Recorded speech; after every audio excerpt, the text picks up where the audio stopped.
A China é hoje um dos maiores, mais populosos, mais ricos e mais poderosos países do mundo.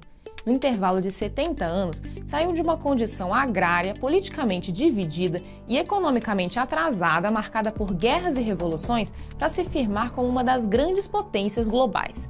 Hoje, não é possível imaginar o futuro do mundo sem levar em conta o que a China planeja para o seu próprio futuro.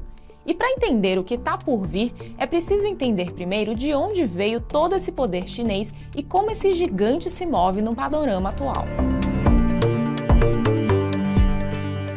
Para saber como a China se tornou o que é hoje, é preciso voltar pelo menos até 1949. Foi nesse ano que Mao Tse-tung liderou uma revolução comunista vitoriosa que mudou para sempre os rumos do seu país e do mundo. Mao foi líder de um movimento de guerrilhas comunistas que vinham fustigando o governo republicano da China desde os anos 20. O poder que foi exercido de 1912 a 49 pelo Partido Nacionalista, o Kuomintang, ruiu diante do avanço comunista liderado por Mao, depois de ter resistido a guerras civis, à invasão japonesa e à Segunda Guerra Mundial. Com a proclamação da nova República Popular da China, comunista, os membros do derrotado Kuomintang fugiram para o exílio na ilha de Taiwan. Uma vez no poder, Mao deu início a uma série de mudanças profundas que levariam essa nova China a enormes conquistas e também a enormes desastres. A China imperial havia sido marcada pelas imensas diferenças econômicas e sociais entre ricos e pobres. Por isso, muitos chineses viram em Mao e no comunismo a promessa de maior igualdade. Uma das primeiras dessas mudanças ocorreu em 1958, com o lançamento de um ambicioso programa chamado Grande Salto Adiante. Com esse programa, Mao impôs uma profunda e radical reforma agrária em toda a China e tentou acelerar ao máximo a industrialização do país, com um enorme custo humano. Nesse período, todos os latifundiários foram expropriados e suas terras foram divididas pelo Estado comunista. Nos campos e nas cidades, milhões de pessoas foram remanejadas à força, de áreas mais produtivas para áreas menos produtivas. A ideia era acelerar o desenvolvimento a todo custo. O grande salto adiante resultou em repressão sobre o povo, mas não em aumento significativo de produtividade. No fim, a extrema centralização do planejamento chinês acabou em fome e em dezenas de milhões de mortos. Camponeses pegos escondendo alimentos eram punidos como contra-revolucionários. O fracasso do plano foi atribuído à sabotagem e a desastres climáticos. O regime buscava se fortalecer dentro e fora da China. Em 64, o país concluiu com êxito seu primeiro teste de uma bomba nuclear, alcançado com a ajuda indispensável dos parceiros soviéticos. Nos anos seguintes, o regime colocaria seu primeiro satélite no espaço. Mas à medida que subia degraus tecnológicos e militares, o regime aumentava os expurgos dos considerados traidores da Revolução. Entre 66 e 76, a chamada Revolução Cultural promoveu perseguições e punições contra aqueles que o governo considerava culpados pelo fracasso do Grande Salto Adiante. Nessa época, pelotões populares saíram à caça de suspeitos de não fazer o bastante pelo partido e pela Revolução. A perseguição foi especialmente implacável contra intelectuais e professores universitários.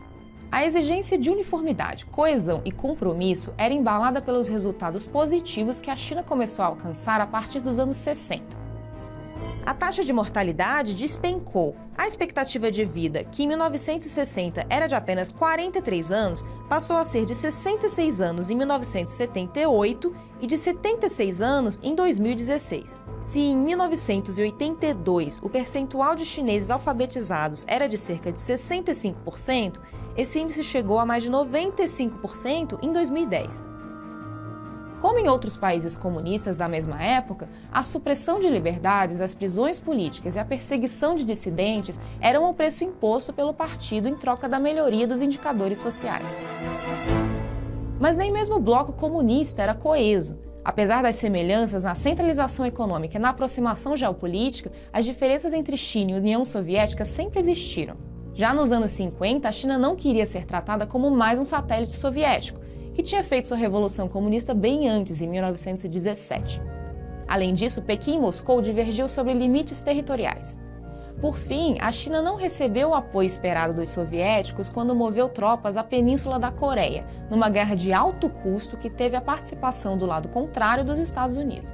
Essa coleção de desavenças e atritos levou ao conflito sino-soviético, em 69, que viria a marcar a relação entre as duas potências comunistas até o colapso da União Soviética nos anos 90.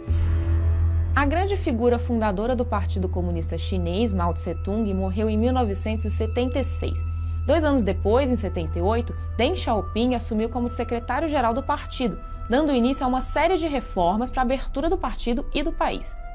Para entender essas transições políticas, é preciso entender primeiro o papel do Partido Comunista na política e na sociedade chinesa. A China tem um regime de partido único. Isso significa que nenhum outro grupo político está autorizado a disputar o poder. Todo debate político deve ocorrer única e exclusivamente dentro do partido. Esse partido é determinante não apenas na gestão dos assuntos burocráticos do governo. Ele é um partido que influencia todas as esferas da vida em sociedade no país.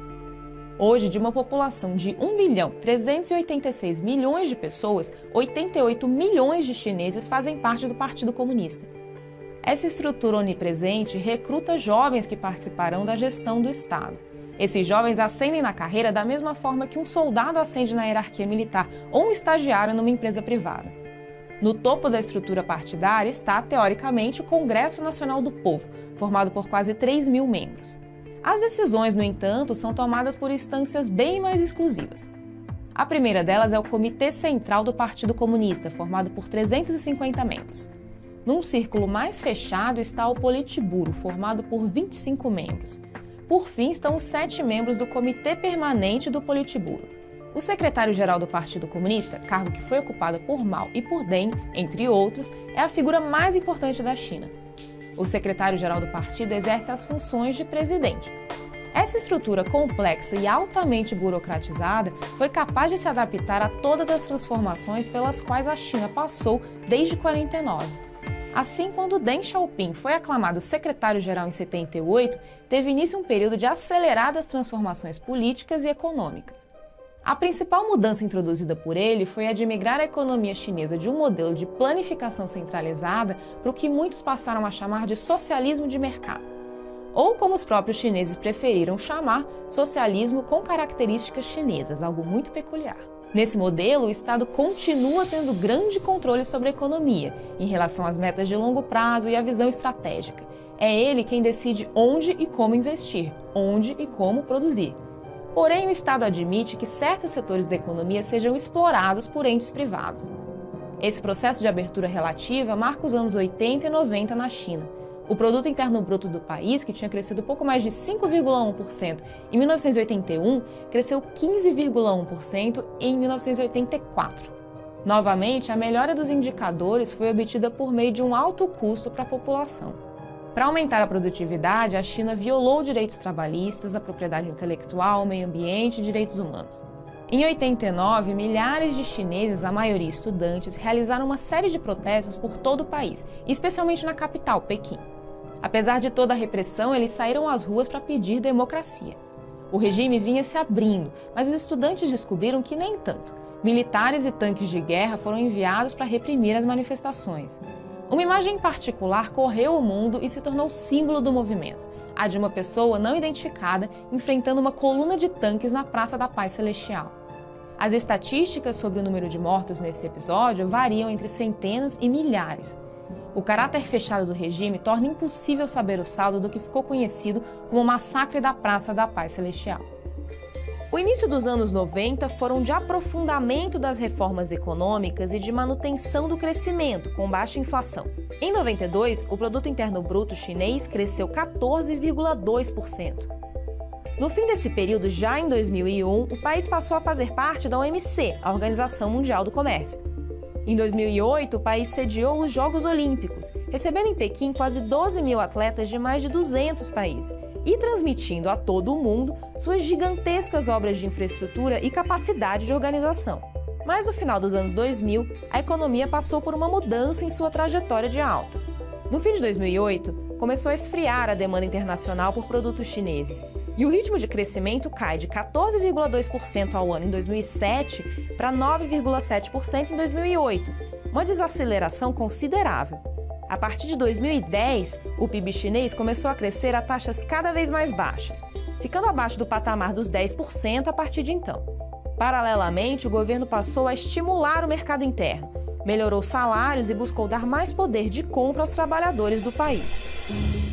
Em 2012, Xi Jinping tornou-se secretário-geral do Partido Comunista e, em 2013, assumiu o posto que equivale ao de presidente da China, depois de ter galgado os maiores postos das estruturas do Partido Comunista. O novo líder trouxe consigo uma importante mudança geracional. Ele foi o primeiro dos chefes de Estado chineses nascidos depois da Revolução, liderada por Mao Tse-tung em 49. O período de Xi Jinping está marcado pela consolidação do poder chinês em nível global.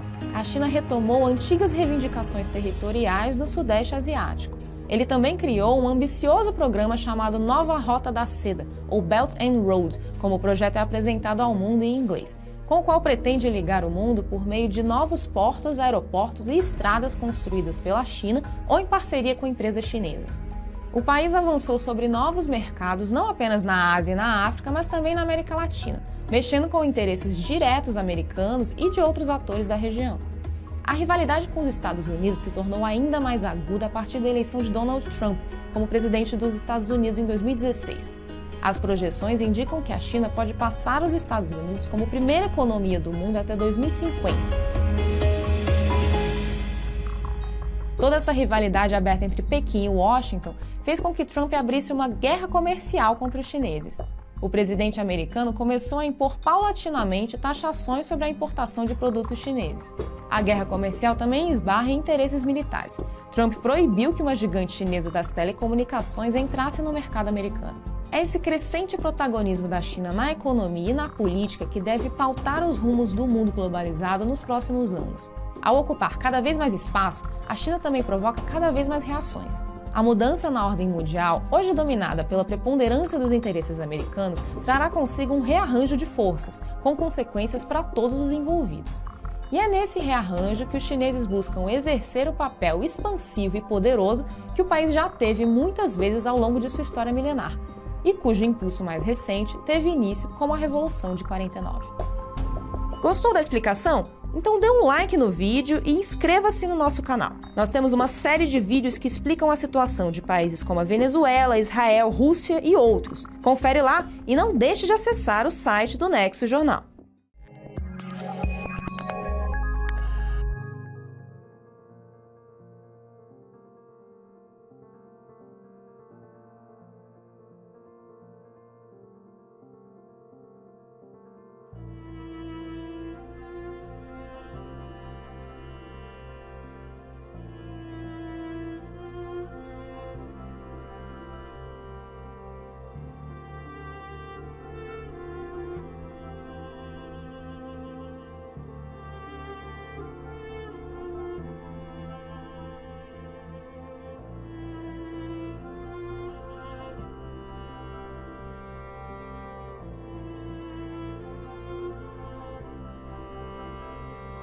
Tudo o que ela significa, além de que foi feito na China, claro.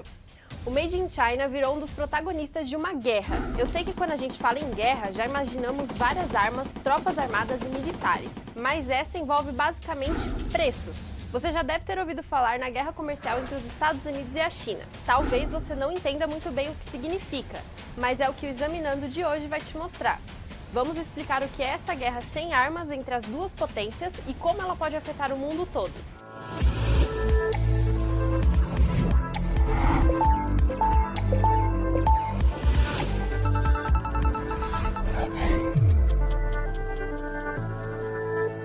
Para entender o que é essa guerra comercial, primeiro é preciso entender o crescimento da China.